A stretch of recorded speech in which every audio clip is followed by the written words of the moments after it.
Back with us on the SportsMax Zone. At least 3 clubs in the Jamaica Premier League have made coaching changes ahead of the 4th round of games in the competition. Dunbeholden United have made a switch, while Calvert Fitzgerald has asked Malines United to terminate his contract as head coach and a technical director.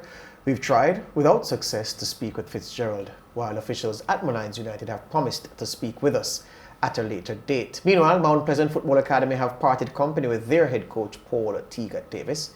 We did speak with Davis, but he declined an interview on the show. Let's look at the records first before we have that discussion that we're set to have. This is Fitzgerald's record at Malines United.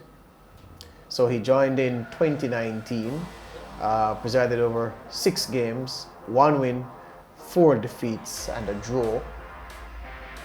So he has a losing record. And Tegat Davis's stats at Mount Pleasant.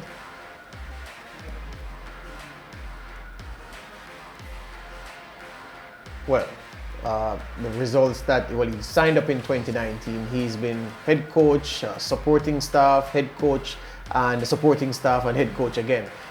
So this season, he's presided over 1 draw and 2 wins. A 2-0 over Harbourview. Well, it was the other way around. It was a defeat. They were beaten 2-0 by Harbourview. And they beat Humble Lion 1-0. So a draw, a defeat, and 1 win in the 3 Jamaica Premier League games so far.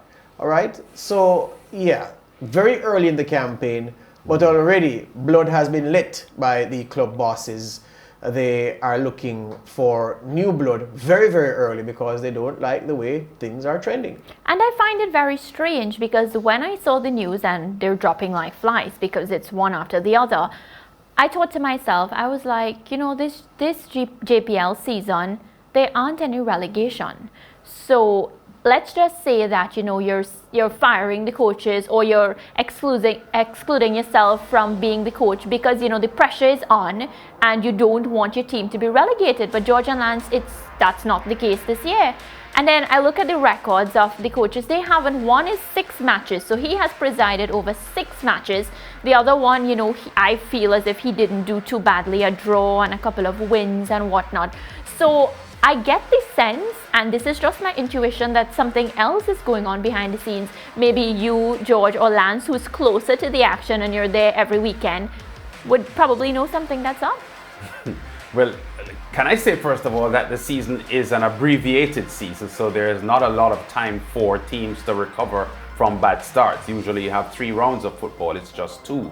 So maybe it is from a pressure standpoint, teams feel that they need to get the ball rolling as early as possible, and there's no time to get the rhythm of the championship. So maybe there is the early pressure from the very start, because Dunbeholden changed their coach after the very first match. But Harold Thomas took over for the second match. But you say rhythm, but doesn't that disrupt the rhythm, George? Well, no, because it's early. And that's the key thing, Miami. There wasn't much pre-season preparation either. Bigger part. They're trying to get in early. They're trying to effect change early because they're saying, look, with a truncated season, there's no room for error. Let's go early rather than persist. And by the time we look to rescue it, the situation is beyond rescue. But you made an interesting point at the top of your comments about the lack of relegation. But here's the thing, though. In other leagues in the world, in the top leagues that we watch every week and speak so much about on the SportsMax Zone, the safety of relegation is a financial boon to a team. You earn money by being a part of the English Premier League, and you earn money by being a part of La Liga. You benefit from millions in payments for surviving in the league.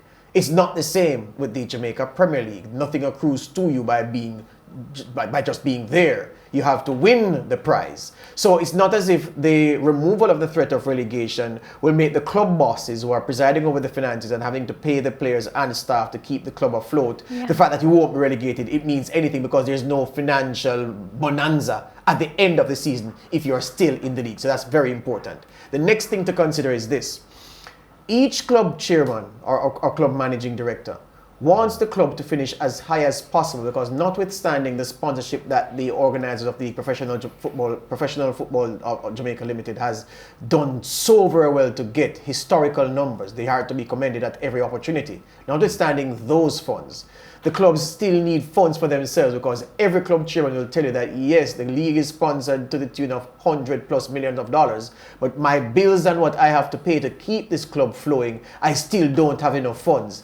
And so each club chairman is pursuing as high a league finish as possible, so you can go to Lance with his multi-million-dollar company to say, look, we are done beholden, we are small from St. Catherine, but look, we finished 4th in the Jamaica Premier League. Come on board with us. With you, we can go further and win the championship. Mount Pleasant Football Academy, they are the biggest investors in local football.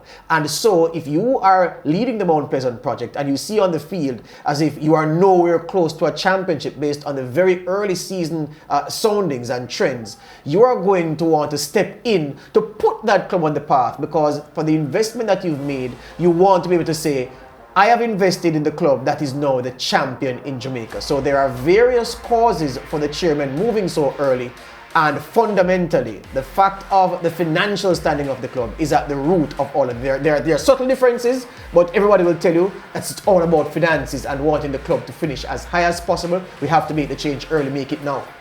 Yeah, two things there, George. To Maraz's particular question about what could have been going wrong. The story coming out of Malines is that I think there was some issue about the use of the younger players in the squad, and I think there was a general feeling that there needed to be more emphasis on giving the young players more playing time, and from what I gather, Calvert Fitzgerald had been resisting that, at least for this part of the season. So that could explain that situation. The Dunbeholden situation I can't explain. They played one game, and then 2 days after that, the coach announced that he's stepping away because of personal reasons. Mount Pleasant, George and I have said over and over that based on the quality of their roster and the investment in that football setup, Mount Pleasant's performance has been disappointing. Yes, last year they were second in the table when the tournament was aborted and maybe could have won the championship. But this year so far, the matches that we've seen,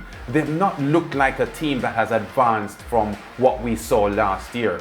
In fact, the games I've seen them, they have not played as well as they did last year. And I know pre-season had been a problem for most of the teams, but Mount Pleasant had been one of the few teams, or probably the only team in the Jamaica Premier League that had a setup that gave them an opportunity to have a decent enough pre-season. So the performances that we've seen from Mount Pleasant so far this year have fallen well short of expectations, and the club owner probably feels he had to make a move on that. Yeah, it's a team that on paper should thrill and overwhelm, but the best word to describe Mount Pleasant's play this season so far, workmanlike. And then you've been workmanlike, and of your 3 games, you've only won 1. Not good enough.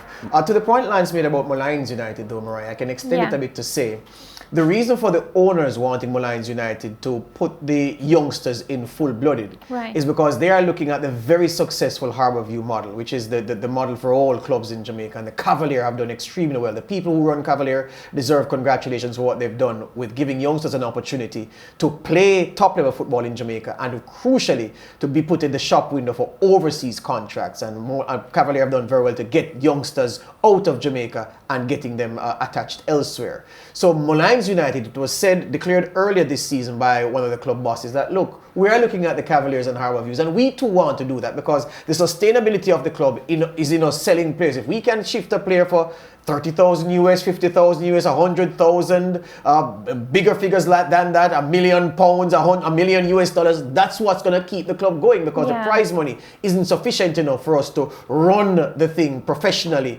give the players a salary that's worthwhile, and to continue competing. So the youth are the future. Give them their head, let them play, they can get the job done, and they can attract scouts from overseas who will take them, give us money, and we can keep the cycle going. Fitzgerald is saying, well, may have a different philosophy rather. They may say, well, look, young players are well and good, but I need experienced Yeah. players, core specialists to get the best position and placing in this tournament. And there was a natural conflict there. And when the owner and the employee has beef, The you know owner who wins. wins. Yes, Yeah. for sure. Matches are set for played on Saturday, Sunday, and Monday, as we have seen in recent weeks in the Premier League. The Saturday matches, Arnott Gardens against Cavalier. That's the early game at 1 o'clock, 2 Eastern Caribbean time. Then Harbourview, who are currently number 2 in the table, they face Dunbeholden. That's going to be a good match, I'm sure.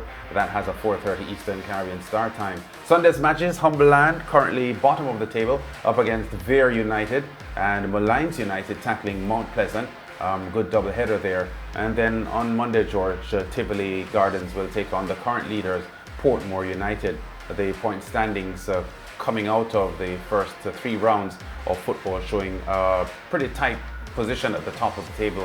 Portmore ahead with 6 points, but there are 3 other teams just behind them on 5 points. Harbourview, Waterhouse and Vere with Cavalier, Tivoli, the other teams at the moment occupying the playoff spots. Mount Pleasant, Arnott Gardens, Dunbeholden, Malines, Humberland, bottom half of the table. So still, very, very, it's hard to determine at the moment where the season will progress from here, because the difference between the top 7 or 8 teams at the moment, just a few points. So a lot to happen over the weekend. And as I said, live on SportsMax over the weekend, Saturday, Sunday, and Monday we go to break. A lot more coming up on the zone after this.